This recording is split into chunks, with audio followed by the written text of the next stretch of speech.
আমার ২০ বছরের চাকর রামু সবসময় আমার আশেপাশে ঘুরে বেড়াত। আমি তাকে ছোট মনে করতাম, কিন্তু একদিন সে আমাকে বলল, মালকিন, আমাকে ছোট মনে করে ভুল করবেন না। সেই রাতে যখন আমি তাকে দেখলাম, আমি হতবাক হয়ে গিয়েছিলাম, কারণ সেই রাতে রামু ২০ বছরের ছেলের মতো নয়, বরং ৩০ বছরের পুরুষের মতো আচরণ করছিল। হ্যালো বন্ধুরা, আজকের এই অদ্ভুত গল্পে আপনাদের সবাইকে স্বাগতম। যেদিন থেকে রামু আমার সাথে ঘুমাতে শুরু করেছিল, সেদিন থেকে আমার শরীরে পরিবর্তন আসতে শুরু করেছিল। আমি ভেবেছিলাম রামু ছোট এবং সে কিছু বুঝবে না, কিন্তু ধীরে ধীরে তার আসল রূপ আমার সামনে প্রকাশ পেতে শুরু করেছিল। আমি কখনো ভাবিনি যে ২০ বছরের একটি ছেলে আমার মতো ৩০ বছরের একজন মহিলাকে এত সুখ দিতে পারে। রামু ২০ বছরের ছিল। আমি তাকে গ্রাম থেকে আমার বাড়িতে কাজের জন্য নিয়ে এসেছিলাম। আমার বাড়িতে শুধু আমি এবং আমার ১ বছরের ছেলে ছিল। যখন আমি কাজে যেতাম, রামু আমার বাচ্চার দেখাশোনা করত এবং সে আমার বাড়িতেই থাকত। আমি বিয়ে ছাড়াই মা হয়ে গিয়েছিলাম। আমার প্রেমিক আমাকে বিয়ের মিথ্যা আশা দিয়ে প্রেমের খেলা খেলেছিল। যখন আমি গর্ভবতী হলাম, আমি তার বাড়িতে গেলাম এবং দেখলাম যে তার বিয়ে হচ্ছে। সে আমার সাথে প্রেমের নাটক করেছিল এবং অন্য একটি মেয়েকে বিয়ে করেছিল। আমার পেটে বেডে ওঠা শিশুটিকে মেরে ফেলার ইচ্ছা আমার হয়নি, এবং যখন আমি গর্ভপাত করানোর কথা ভেবেছিলাম, তখন সময় পার হয়ে গিয়েছিল। আমি ৫ মাসের গর্ভবতী হয়ে গিয়েছিলাম। আমার বাবা-মা আমাকে এবং আমার বাচ্চাকে গ্রহণ করতে অস্বীকার করেছিলেন। তখন আমি একা থাকতে শুরু করলাম। কয়েক মাস আগে আমি আমার দাদার ১০০তম জন্মদিনের জন্য গ্রামে গিয়েছিলাম। আমার দাদা আমাকে জন্মদিনের আমন্ত্রণ পাঠিয়েছিলেন এবং তাই আমি গ্রামে গিয়েছিলাম। আমার ছেলেকে সেখানে শুধু আমার দাদাই স্নেহে কোলে নিয়েছিলেন। আরব তার সাথে খেলছিল। তখন অফিস থেকে আমার ফোন এল এবং আমি কিছুক্ষণের জন্য ফোনে কথা বলতে বাইরে চলে গেলাম। যখন আমি ফিরে এলাম, আমার আরব দাদার কাছে নয়, বরং বাড়ির একটি চাকরের কাছে ছিল। আমি দেখলাম যে আরব সেই চাকরের সাথে ভালোভাবে খেলছে। আমি আমার বাচ্চাটিকে সেই চাকরের কাছ থেকে নিলাম এবং সেখান থেকে যেতে শুরু করলাম, তখনই সেই চাকর আমাকে থামাল। সে বলল, মালকিন, আমার কিছু সাহায্য দরকার। আমার টাকার প্রয়োজন নেই, কাজের প্রয়োজন। সে নিজের পরিচয় দিয়ে বলল, আমি রামু, আমি এই বাড়িতে গরুমহিষের গোয়াল পরিষ্কারের কাজ করতাম, কিন্তু এখন বড় সাহেব গরুমহিষ বিক্রি করার কথা বলছেন। যদি আপনার কোনো কাজ থাকে, দয়া করে আমাকে দিন। আমার কাজের খুব প্রয়োজন। আমার বাবা-মাও মজুরি করেন। আমার কাজের খুব প্রয়োজন। তখন আমি বললাম, আমার বাচ্চার দেখাশোনার কাজ আছে, কিন্তু এর জন্য তোমাকে শহরে যেতে হবে। এই কাজের জন্য আমি তোমাকে ০০০ টাকা মাসিক দেব। রামু আমার সাথে শহরে আসার জন্য রাজি হয়ে গেল। আরব তার সাথে ভালোভাবে থাকত এবং এটি দেখে আমি রামুকে আমার বাড়িতে নিয়ে আসার সিদ্ধান্ত নিলাম। রামু আমার বাড়িতেই থাকতে শুরু করল। সে বলল যে প্রতি ৪ মাস পর যখন কিছু টাকা জমা হবে, তখন সে তার গ্রামে যাবে। রামু সারাদিন আমার বাচ্চার ভালোভাবে দেখাশোনা করত এবং বাড়ির কাজেও আমাকে সাহায্য করত। রামু বাড়ি আসার ১ মাস হয়ে গিয়েছিল এবং এই ১ মাসে সে আমার হৃদয় জয় করে নিয়েছিল। তার দেখাশোনায় আমার ছেলের স্বাস্থ্য উন্নত হয়েছিল। যে আরব আমাকে বিরক্ত করত, এখন সে রামুর হাত থেকে ভালোভাবে খাবার খেত। আমি রামুকে একটি আলাদা ঘর দিয়েছিলাম। একদিন রাতে আরব খুব কাঁদতে শুরু করল, কোনোভাবেই সে শান্ত হচ্ছিল না। বাচ্চার কান্নার শব্দ শুনে রামু আমার ঘরে এল এবং সে আরবকে আমার কাছ থেকে নিয়ে নিল। রামুর কাছে যেতেই আরব শান্ত হয়ে গেল। রাত অনেক হয়ে গিয়েছিল, আরব রামুকে ছাড়ছিল না, তাই আমি রামুকে আমার ঘরেই ঘুমাতে বললাম। সকালে যখন আমি উঠলাম, আরব রামুর সাথে জড়িয়ে ঘুমাচ্ছিল। সেই রাতের পর থেকে রামু আরবের জন্য আমার ঘরে ঘুমাতে শুরু করল। রামু আসার পর সবকিছু ভালোভাবে চলছিল। রামুর কাজে খুশি হয়ে ছুটির দিনে আমি তাকে মলে নিয়ে গেলাম। সেখানে আমি তার জন্য ভালো কাপড় কিনলাম এবং সেলুনে গিয়ে তার নতুন হেয়ারস্টাইল করালাম। রামু দেখতে ভালো ছিল, কিন্তু সে খুব সাধারণভাবে থাকত। সেই দিন আমি তার পুরো লুকই বদলে দিয়েছিলাম। তাকে নতুন স্টাইলে দেখে আমি নিজেই বিশ্বাস করতে পারছিলাম না যে গতকাল পর্যন্ত যে সাধারণ চাকর ছিল, সে এত হ্যান্ডসাম এবং স্মার্ট দেখতে পারে, এটা আমি কল্পনাও করিনি। মল থেকে আমরা বাড়ি ফিরে এলাম, আরব আসার পরেই ঘুমিয়ে পড়ল। আমি তাকে ঘরের বিছানায় শুইয়ে দিলাম এবং পানি পান করতে বাইরে যাচ্ছিলাম, তখনই রামু আমার জন্য পানি নিয়ে এল। পানি পান করে আমি গ্লাস রাখলাম এবং রামু তখন থেকেই আমাকে একদৃষ্টে তাকিয়েছিল। আমি গ্লাস রাখতেই সে আমাকে জড়িয়ে ধরল। অনেক বছর পর কোনো পুরুষ আমাকে জড়িয়ে ধরেছিল। আমি তাকে নিজের থেকে দূরে সরিয়ে দিলাম। তখন রামু বলল, মালকিন, আপনার কারণেই আজ প্রথমবার আমি নিজেকে ভালোবাসতে শিখেছি। জীবন খুব সুন্দর, শুধু এটিকে বাঁচতে জানতে হবে। আজ আপনি আমার কায়াকল্প করে আমাকে খুব বড় উপকার করেছেন। আমি সত্যিই খুব ভালো দেখাচ্ছি। রামুর মুখে খুশি দেখে আমিও খুশি হলাম। পরের দিন থেকে সে খুব পরিষ্কার ও সাজগোজ করে থাকতে শুরু করল। সে ২০ বছরের ছিল, কিন্তু গ্রামের ছেলে হওয়ায় তার গড়ন ভালো ছিল। সে বাড়িতেও প্রতিদিন ব্যায়াম করত। তার উচ্চতাও ঠিকঠাক ছিল। আমি তাকে তার পড়াশোনা সম্পর্কে জিজ্ঞাসা করেছিলাম, কিন্তু সে বলল যে এখন তার পড়াশোনায় মন উঠে গেছে। প্রতিদিন সকালে অফিসে যাওয়ার আগে আমি আমার বাচ্চাকে আদর করে অফিসের জন্য বের হতাম। আজ যখন আমি অফিসে যাওয়ার আগে আরবকে চুমু খেতে গেলাম, তখন সে রামুর কোলে ছিল। হঠাৎ আরব তার ঘাট ঘুরাল এবং আমার ঠোঁট রামুর গালে লেগে গেল। আমি খুব লজ্জা বোধ করলাম। আমি তাকে ক্ষমা চাইলাম এবং অফিসে চলে গেলাম। সন্ধ্যায় যখন বাড়ি ফিরলাম, তখনও আমি রামুর চোখে চোখ রাখতে পারছিলাম না। রামু আরবকে খাওয়িয়ে ঘুম পাড়িয়ে দিয়েছিল। তারপর আমরা দুজনে একসাথে খাবার খেলাম। খাবার শেষ করে আমি আমার রুমে গেলাম। সেখানে আমি আমার ওষুধ নিচ্ছিলাম। আমার মাইগ্রেনের সমস্যা ছিল, সেটিরই ওষুধ নিচ্ছিলাম। ওষুধ নেওয়ার পরও আমার মাথা খুব ব্যথা করছিল। আমি আমার রুমে মাথা ধরে বসেছিলাম। কিছুক্ষণ পরে রামু রুমে এল। আমাকে এই অবস্থায় দেখে সে জিজ্ঞাসা করল, কি হয়েছে? যখন সে জানতে পারল যে আমার মাথা ব্যথা করছে, তখন সে আমার মাথার মালিশ শুরু করল। রামুর মালিশে আমি আরাম পাচ্ছিলাম। ধীরে ধীরে আমার গভীর ঘুম আসতে লাগল। সেই রাতে আমি খুব ভালো ঘুমিয়েছিলাম। পরের দিন আমাদের অফিসে ট্রেডিশনাল ডে এর ফাংশন ছিল এবং এর জন্য আমি গুজরাটি লুক বেছে নিলাম। আমি ঘাঘরা পরেছিলাম, কিন্তু স্কার্টের নট বাঁধতে আমার সমস্যা হচ্ছিল।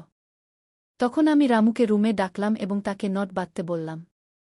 নট বাঁধার সময় তার হাত আমার খোলা পিঠে স্পর্শ করছিল। আমি তাকে ছোট ভেবেছিলাম, তাই তাকে এই কাজ করতে বলেছিলাম। আমার কাছে অন্য কোনো বিকল্প ছিল না। প্রস্তুত হয়ে যখন আমি যেতে লাগলাম, তখন রামু আমাকে থামাল এবং ভিতর থেকে কাজল নিয়ে এল। সে আমার কানের পিছনে কাজল লাগাল এবং বলল, মালকিন, এখন আপনার উপর কারও নজর লাগবে না। আপনি খুব সুন্দর দেখাচ্ছেন। কি তার কথা শুনে আমি হেসে দিলাম এবং চলে গেলাম। সেই দিন সন্ধ্যায় যখন আমি বাড়ি ফিরলাম, তখন আমার সাথে আমার একটি বন্ধু এবং তার প্রেমিকও এসেছিল। রামু আজ খুব ভালো খাবার বানিয়েছিল। আমার বন্ধু প্রিয়া ৪-৫ দিন আমার বাড়িতে থাকার কথা ছিল। পরের ৩ দিন তার প্রেমিকও আমার বাড়িতে ছিল। পরের দিন রাতে রামু খাবার বানাল এবং প্রিয়া ও তার প্রেমিককে খেতে ডাকল, কিন্তু তারা দুজন রুমেই ড্রিঙ্ক করছিল। প্রিয়া তো অনেক বেশি পান করে ফেলেছিল। সে খাবার না খেয়েই ঘুমিয়ে পড়ল। তার প্রেমিক রোহান আমাদের সাথে খাবার খেতে বসল। সে বলল, প্রাচী, তুমি প্রিয়ার চেয়েও বেশি সুন্দর। কি রোহানের কথা বলার সাথে সাথেই রামু তাকে রাগের দিকে তাকিয়ে থাকল। খাবার শেষ করে রোহান তার রুমে চলে গেল। সে যাওয়ার সাথে সাথেই রামু আমাকে বলতে লাগল, মালকিন, আপনার এই বন্ধুরা কেমন? আমার সেই লোকের কথা একেবারেই ভালো লাগেনি। কি তখন আমি রামুকে বললাম, আমি তোমাকে পরিবারের সদস্যের মতো মনে করি। এর মানে এই নয় যে তুমি আমার মেহমানদের কিছু বলবে। তোমার কাজ হলো আসা মেহমানদের সেবা করা। তাই তুমি শুধু সেটাই কর, বাকি আমাকে কিছু শেখানোর দরকার নেই। কি রামুকে ডেকে আমি আমার রুমে চলে গেলাম। আমি তাকে ডেকেছিলাম, তবুও সে আমার জন্য পানি নিয়ে এল। তখন আমি আমার ওষুধ নিলাম এবং পানি পান করে ঘুমিয়ে পড়লাম। আজ রামু আমার রুমে ঘুমাতে আসেনি, এমনটা আমার মনে হচ্ছিল। কিন্তু সকালে যখন আমার চোখ খুলল, তখন আমি তাকে আমার পাশে পেলাম। সকালে আমার চোখ খুললেই আমার সামনে প্রিয়া ছিল। সে খুব রাগান্বিত দেখাচ্ছিল। রামুকে আমার সামনে আনা হল। তার হাতে প্রিয়ার ওড়না বাঁধা ছিল। প্রিয়া বলল, তোমার এই গ্রাম্য চাকর আমার প্রেমিকের হাত ভেঙে দিয়েছে। রামু শুধু মাথা নাড়ছিল এবং বলছিল, মালকিন, আমি কিছুই করিনি। রাতে রোহান সাহেব নেশায় ছিলেন, তখনই তার ভারসাম্য নষ্ট হয়ে গেছে এবং তিনি পড়ে গেছেন। রামু কেন রোহান সাহেবের উপর হাত তুলবে? প্রিয়া তখনও নেশা ছিল, এমনটা আমার মনে হচ্ছিল। রামু আমার জন্য তাদের দুজনমু আমাকে চা বানানোর জন্য ডাকছিল, কিন্তু তার দিক থেকে কোনো উত্তর আসছিল না। তাকে খুঁজতে খুঁজতে আমি তার ঘরে গেলাম। সেখানে গিয়ে দেখলাম রামু এইমাত্র গোসল করে বাথরুম থেকে বেরিয়েছে। সে শার্ট পরেনি। আমি প্রথমবার তাকে এভাবে দেখলাম। রামুর শরীর অত্যন্ত মজবুত ছিল। তার শরীর কোনো যোদ্ধার মতো দেখাচ্ছিল। আমি তাকে একদৃষ্টে তাকিয়ে দেখছিলাম। আমার সেই সময় কোনো হুঁশ ছিল না। কয়েক বছর পর আমি কোনো যুবক পুরুষকে এভাবে কাপড় ছাড়া দেখছিলাম। আমি তাকে একদৃষ্টে তাকিয়ে দেখছিলাম, তখনই রামু আমাকে ডাক দিল। সে আমার সামনে শার্ট পরে দাঁড়িয়েছিল। তবুও আমি আমার শুদ্ধ বুদ্ধি হারিয়ে তাকে দেখছিলাম। সে আমার চোখের সামনে আঙুল ফটকারি দিল, তখন আমি হুঁশে এলাম এবং তাকে বললাম, আমার জন্য চা বানিয়ে দাও।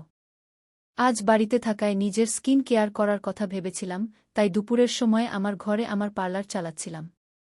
সেই সময় আমি শর্টস এবং গাউন পরেছিলাম এবং আমি আমার পায়ের ওয়াক্সিং করছিলাম। ওয়াক্সিং করার সময় ভুলে আমি আমার পায়ে একটু বেশি গরম ওয়াক্স লাগিয়ে ফেললাম, যার ফলে জ্বালা হলো এবং আমার মুখ থেকে তীব্র আওয়াজ বেরিয়ে গেল। আমার আওয়াজ শুনে রামু দৌড়ে আমার ঘরে এল। সে আমার পোড়া পা দেখল। সে আমার পা থেকে গরম ওয়াক্স সরাল এবং সেখানে ক্রিম লাগিয়ে দিল। তার হাত বারবার আমার পায়ে অজান্তেই ঘুরছিল এবং সেই সময় আমার মনে যে অনুভূতিগুলো তৈরি হচ্ছিল সেগুলো প্রকাশ করা আমার পক্ষে কঠিন হয়ে পড়ছিল। রামুর দৃষ্টি আমার উপর পড়তেই আমি ব্যথায় চিৎকার করে উঠলাম। আমাকে এই অবস্থায় দেখে সে বলল, ভাই সাহেব, এখন আপনি শুধু আরাম করে শুয়ে পড়ুন। আপনি যা কিছু করতে চান আমাকে বলুন, আমি আপনার সাহায্য করব। আমি তাকে আমার অন্য পায়ের ওয়াক্সিং করতে বললাম। রামু ঠিক যেমন আমি বলেছিলাম তেমনি করল। সে আমার মুখের ম্যাসাজও করে দিল। তার স্পর্শে আমি অনেক আরাম পেলাম।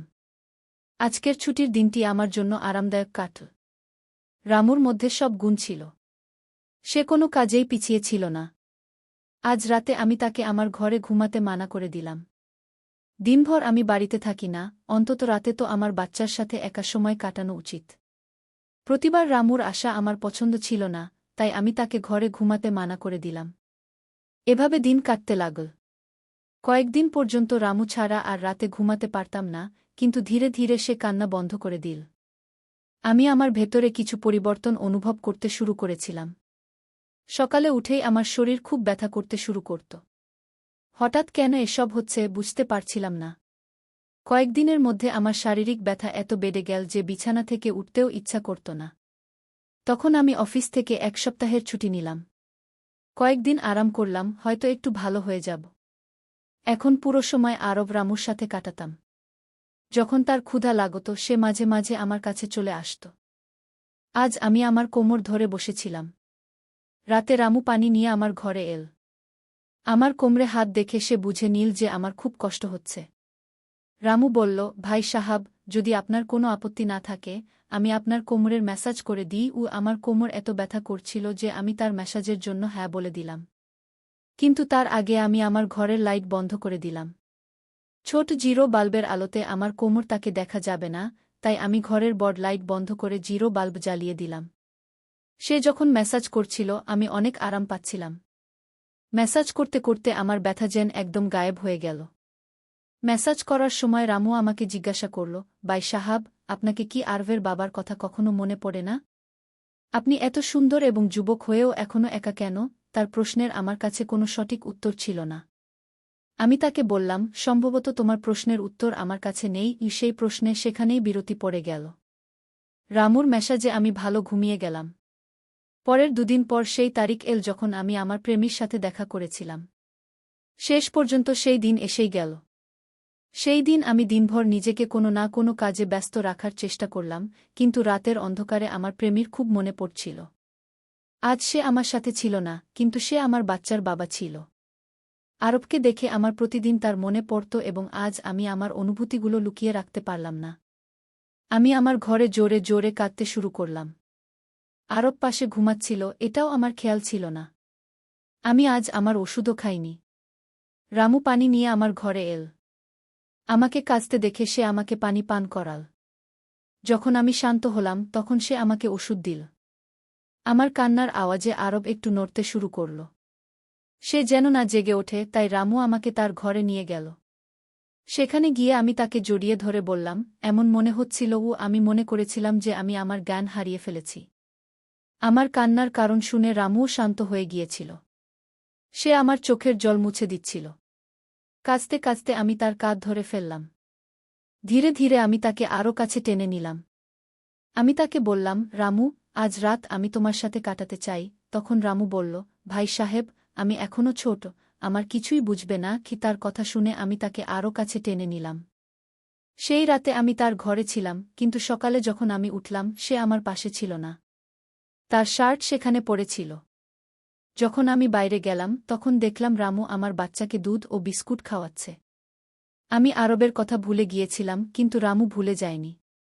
সে আমাদের দুজন মাছেলেকে খুশি করে দিয়েছিল।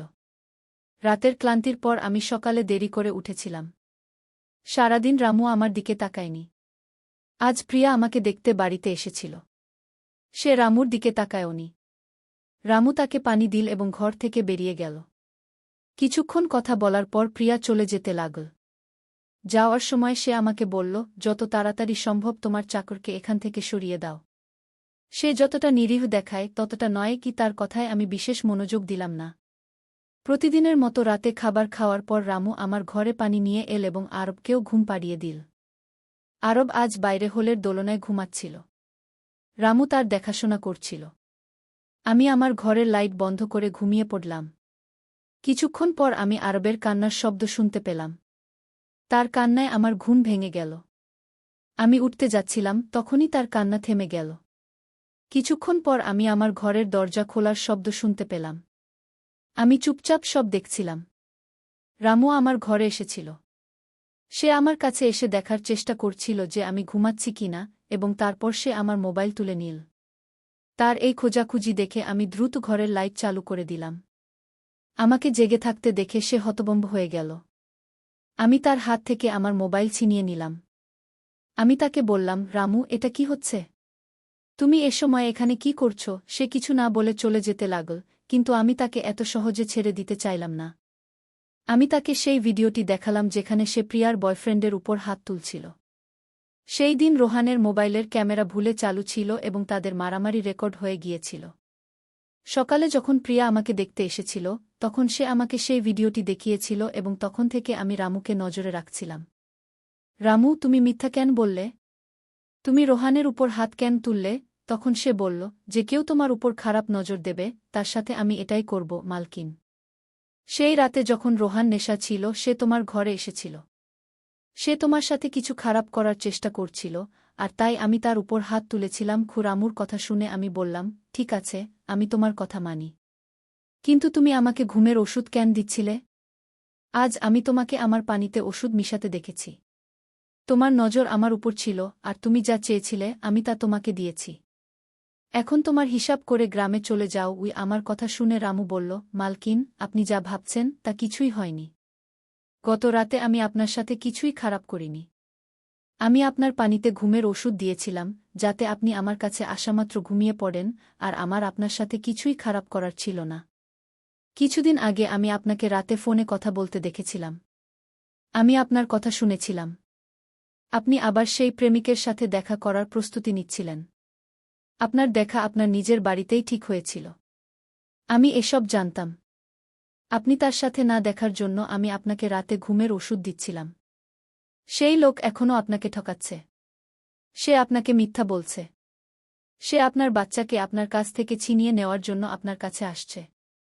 তার স্ত্রীর বাচ্চা হতে পারে না, তাই সে আপনার কাছে আসছে। সে তার স্ত্রীকে তালাক দেয়নি। সে আপনাকে মিথ্যা বলছে। রামু, তুমি কে? তোমাকে এসব তথ্য কিভাবে জানা? তখন সে বলল, আপনার বাবা সাহেব আমাকে আপনার ফটো দেখিয়েছিলেন। আমি আপনাকে প্রথম নজরেই পছন্দ করেছিলাম। কিন্তু বাবা সাহেব এও বলেছিলেন যে আপনি বিয়ের বিপক্ষে। তখন আমি তার সাথে মিলে এই প্ল্যান করেছিলাম। আপনার হৃদয়ে জায়গা করার জন্য আমি এখানে এসেছিলাম। কিন্তু এখানে আসার পর আমি দেখলাম যে অনেক লোক আপনার উপর খারাপ নজর রাখে। তাই আমি আপনার সুরক্ষা করা শুরু করেছিলাম। রামু ২০ বছরের ছিল না। আমার প্রথম সন্দেহ সঠিক প্রমাণিত হল। সে ৩০ বছরের ছিল এবং একটি ভালো চাকরিতে ছিল। সে আমার ভালোবাসার জন্য এত পরিশ্রম করেছিল। রামু আমার প্রেমিক সম্পর্কে যা বলেছিল তা সব সত্য ছিল। রামু আমার প্রেমিকের সমস্ত তথ্য আমি সঠিকভাবে বেছে নিয়েছিলাম। রামুর মতো একজন সৎ স্বামী এবং আমার সন্তানের বাবা পাওয়া আমার জন্য খুব বড় ব্যাপার ছিল। আমি আমার প্রেমিকের প্রতারণার জালে পড়া থেকে বেঁচে গিয়েছিলাম। আজ আমি বিক্রান্ত ওরফে রামুর সাথে খুব খুশি। সে আমাকে এবং আমার সন্তানকে খুব ভালোবাসে। আমার বাবা সাহেবের কারণে আজ আমার পরিবার শুরু হয়েছে। রামুর মতো স্বামী পাওয়া আমার সৌভাগ্য ছিল। বন্ধুরা, যে আপনাকে সত্যিকারে ভালোবাসে সে কোনো কঠিন পরিস্থিতিতেই আপনার পাশ ছাড়বে না। সম্পর্ক বজায় রাখার জন্য কোনো কারণের প্রয়োজন হয় না, আর সম্পর্ক ভাঙার জন্য একটি অজুহাতই যথেষ্ট। তাহলে বন্ধুরা, এটা ছিল আমাদের আজকের ছোট্ট গল্প। আপনি এই গল্পটি কেমন লাগলো কমেন্ট করে অবশ্যই জানাবেন। যদি আপনি এরকম আরও ইন্টারেস্টিং গল্প শুনতে চান, তাহলে চ্যানেলটি সাবস্ক্রাইব করে নিন এবং বেল নোটিফিকেশন অন করে রাখুন, যাতে আপনি আমার আসন্ন প্রতিটি ভিডিও সময়মতো পেতে পারেন। কাল দেখা হবে আরেকটি ভিডিও নিয়ে। ধন্যবাদ।